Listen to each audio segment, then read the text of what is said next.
Hello and welcome to my channel. I am Zodiac Bandit, and today we're going to be going over episode 41 of Campaign 3 of Critical Role. But before we start, I actually want to talk about something else, which is Sam's shirt. So first of all, Sam's shirt is of the Teenage Mutant Ninja Turtles TV show from 2003, the 03 series as I'm pretty sure most people call it, which is the Turtle series that I grew up on, which is really cool. And I've known that Sam was Donatello in that series since I started watching Critical Role, but just in case no one else did, there you go. He's Donatello in the best Teenage Mutant Ninja Turtles series there is. It's the best one. I will fight any of you forever on this. It's so good. Just ignore Fast Forward and Back to the Sewer. Everything else is fantastic in that series. So, yeah, seasons 1 through 5, perfect, amazing, and fun. We don't worry about anything else. And then TMNT Forever is amazing as well. So just want to put a little bit of appreciation on that. It's actually one of the reasons I got so into Critical Role, because I looked at all the cast and everybody involved in it, for the most part, were a part of a lot of shows in my childhood, like Naruto and Dragon Ball Z and all that kind of stuff, and a bunch of video games I played. So yeah, just wanted to put that out there because I thought that shirt was cool. I love seeing that kind of stuff because 03 needs more appreciation. So here it is. I'm giving it more appreciation. But without further ado, let's start this bitch right now. The episode starts with the Hells in their tree black hole. But first we actually get the message from Dorian, which he says he wishes that he could be there to help them and sends fairer winds their way before he asks if this thing is still on, and then is cut off by the end of the sending spell. The party talk about the upcoming trial and question if it will be something that they're able to help Chentey with, or if he has to do it by himself. Chentey says they need to be ready for anything, and they all start to question if maybe it could be a wood carving competition, but probably not. They start talking about whether or not you get to choose your lichen form once you're bitten. Chentey says he isn't sure, and says that the beast spirit chose him. They then go over what everyone would like to be, or what they would pick if they could. Ashton says some sort of reptile, maybe an alligator, were alligator. Orem says a were rabbit. FCG says a were fur bass, which is the first time I've ever heard of a fur bass. Probably not a real thing. Imogen says a were horse, which is a terrifying image that I'll never get out of my head. Laudna says a were dire rat. It's like a rat, but dire. And Fern says a were quokka or a were capybara. And I have no goddamn idea what a capybara is. Where does Ashley find all these creatures from? Like, she straight up finds mythical creatures in real life. I don't understand this. Chentey says he was bit by a werewolf, and therefore he is a werewolf, so that's probably how it works. The party rests, and the next morning they wake up to see the people in the village are already going about their daily lives, doing their daily chores and all that. They see Manad, an orc that becomes a werepanther, and Yavolo, a dragonborn who becomes a werewolf, packing up some bags. The party go over to them, and Manad asks if they're ready to go, as the sooner they get going, the closer they'll be to the temple by nightfall, and they'll be able to pick a good camping site. The party asks Manad if you can pick your lichen form when you're bit, and he says yes. When you're bitten, you see many doors, 37 to be exact, and they all had a creature on them. The party is shocked at first by this, but then Manad comes clean and says he was only joking, had to take the opportunity as it was given to him. The other lichens, Adelaine, a human who becomes a were-tiger, Uther, a human who becomes a were-boar, and a dwarf, Freshco, that becomes a werewolf, join Manad, Yavolo, and the party, as this will be the entire group going to the temple. They set out and are told it'll be a little bit easier to travel for them, as it is during the daylight. As they travel, they see more trees with strange colors, and are told they can only really be found here, and that sometimes people try to take these trees, and it's very difficult to grow them elsewhere in the world. They also see some more trees with the black symbiote-like goo on them that the party saw earlier while they first entered the forest. Fern tries some mushrooms that they find while traveling, and she gets high from this and poisoned for the next 24 hours. On the first day of travel, they make good ground until Annalane, who is at the front, signals for everyone to stop as she hears some growling around them. They're being hunted. Annalane sees 3 twilight tigers. They look frozen overhead when you stare at them, and then 2 more jump in the bushes behind them, surrounding the group. The Gorgine transform into their lichen forms, and Chentey does as well. The rest of the party ready themselves to fight, but the Twilight Tigers, led by one much larger, about 20 feet long, probably the parent of this group, gathers up the small ones, and they decide to leave. The party are able to avoid this fight, but goddamn, I kind of wanted to see it. That sounds awesome. They travel more and find a place to rest for the night before they have one more day before they reach the temple. While in camp, Annalene takes Chentey aside and asks him what he's trying to do here. Does he want to learn the ways of the Gorgine, or does he want a fast track to control? He wants to do some good in the world, and if he could stay, he would, and learn the ways of the Gorgine, but believes the path he is on with the Hells is the way of doing good that he wants. And he just wants more control as to, help them out more. He doesn't hide the fact that he believes this is a gift to help him with what he wants to do, and more control will help him feel better and stronger about himself. Annalene asks to see what he can do, and Chentey cuts himself on the chest and lights his chisel, which Annalene says is only the basics. She then adds a rune to his chest, making the flame burn much brighter. Annalene says that control is hard and is a lifelong thing. Chentey says that life is short but can also be long, and knows this is a long-term commitment. Annalene tells Chentey of her mentor, Ometho, sorry if I butchered that, an old member of the Order of the Lichen, and after years of controlling himself, he just couldn't fight anymore, and grew tired of trying to control himself, and we all know what happens to the Gorgine when they lose control. Chentey thanks her for the story, and says he's okay with this shady roommate within himself. He can cohab. Annalene says only Sheadon will know if Chentey is strong enough for this. Chentey asks about the trial, and Annalene says it's different for everyone. Annalene explains who she was before she turned. She was a student at the Dial Hall, and believes the lichen that bit her was unleashed to deal with the Ivory Syndicate. And if Chentey ever sees Dora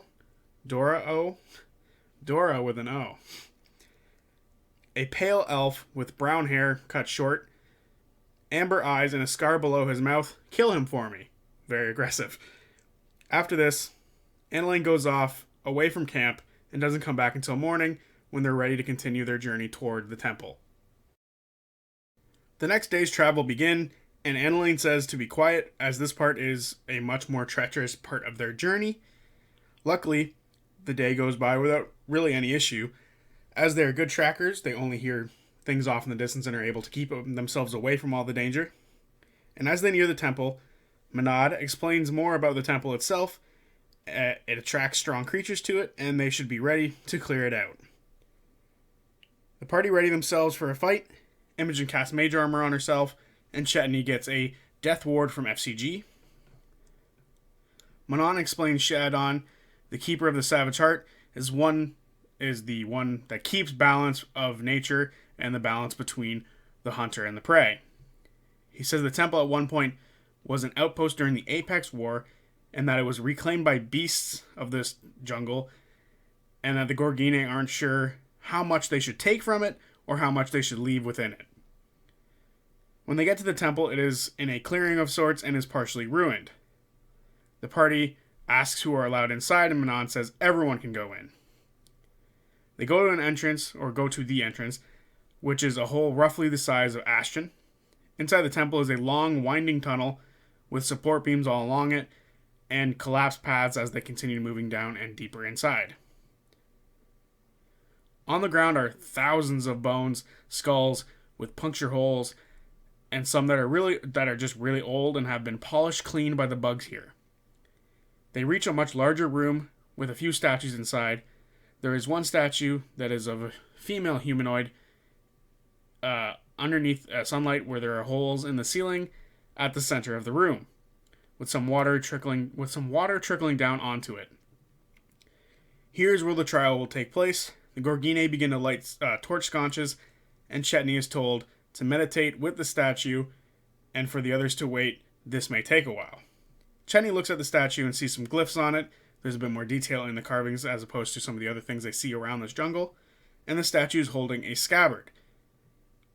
The statue is of the Wild Mother. Anling welcomes everyone to the trial and gestures toward the statue and toward the offerings around it. Gold, food, etc. Chentey offers 2 platinum pieces and a wooden fang and begins to meditate. As Chentey meditates, the party go over all the traps and items that they have that could help during whatever fight or whatever happens next, just in case they need to step in. After a few hours go by, the sunlight from the hole in the ceiling turns to moonlight. The trickle of water goes much faster and much harder. Fern sees a shape drift down within the water, and Chentey feels emotions that aren't his, and hears, "Are you hunter or prey?"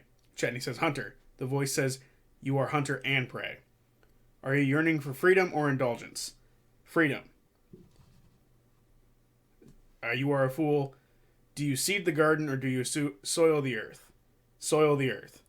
"You are a catalyst. I smell it within you. The blessing, the curse, a curse." Chentey feels a burning inside him. The Gorgines stand up all at once and become still guardians surrounding the battlefield. Chentey feels a rush of emotions. It must get out. He begins to transform. But instead of being his regular werewolf Chentey, he becomes a massive 8-foot tall werewolf with snow-white spines all over his body and blue mist coming from his eyes. The fight begins, but the rest don't know it yet. As they ready themselves, Chentey begins to attack FCG as they were closest to him, and then he charges Fern. At this point, the trial is unclear, and the others don't know what to do yet. The others begin to fight this massive Chentey. Imogen flies up, and Ashton rages. Chentey uses some legendary actions, begins to unload on everyone, and takes out Mr. First. Eventually, Orem tries to reach out to Chentey by holding a crude wooden carving of a wolf, and this does a little bit of an effect on Chentey, but not enough to stop the fight outright. There is now red smoke coming from Chentey's chest.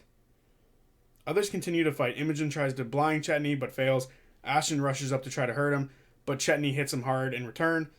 Laudna climbs up and gets the fuck out of there and tries to use some chilled touch, but it doesn't work either. Chentey is rolling like an absolute god in this fight and is saving virtually every spell and is dealing insane damage back to the party. Orem throws 3 daggers at Chentey, only hitting 1, but it's still a dagger. Fern then casts sunlight on one of the daggers that's stuck in Chentey. More of the party are trying to talk to Chentey at this point, but it doesn't seem to be working. Laudna casts darkness on the hole, where the moonlight is coming in from, blocking it. This turns Chentey back into a regular were-Chet. He is still, however, fighting the rest of the party. Finally, after failed attempt to convince Chentey to calm down, Ashton yells to him, "Knock it off, or come over here," to them, as the others don't deserve it. This intimidates Chentey enough to snap out of this control that this spirit had over him, and the fight comes to an end. But not before Ashton walks up to Chentey and punches him right in the face for all of this.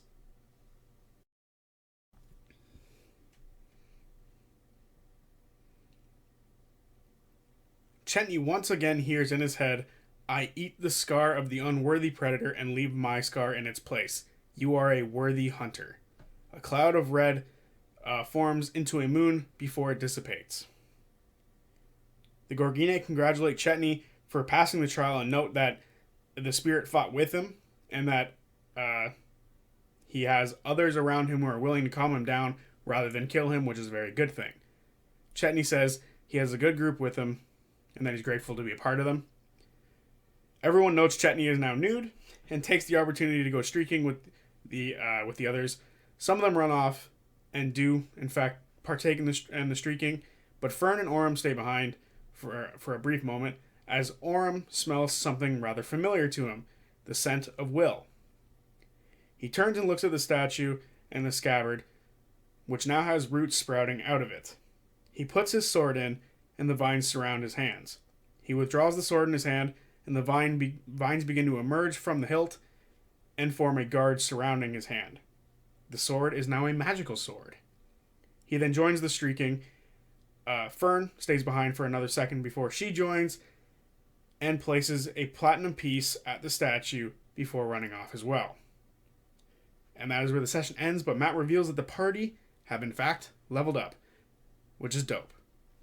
Level 8, I think. And there you have it, episode 41 of Campaign 3 of Critical Role. I did skim over this fight, and I didn't want to, but I've had a long day. I won't lie. It's been a long day. It's a Friday, and I didn't have that. Normally, I would watch a bunch of this episode of Critical Role at work, but it was a little difficult today to find that time, so I came home and finished the rest of it before I started recording this, and I have to write the whole script out and everything like that. No excuses, realistically, but I felt like briefly going over the fight would have done better, as I get to at least talk about it a little bit, as opposed to still be writing the script, trying to remember everything that happened, and then using other resources to like confirm things that happened in the fight. I'd rather go over it with my own memory, summarize it, and then give it out to you guys like this. Next time, and within the next year, literally the start of the next year, that won't be an issue anymore.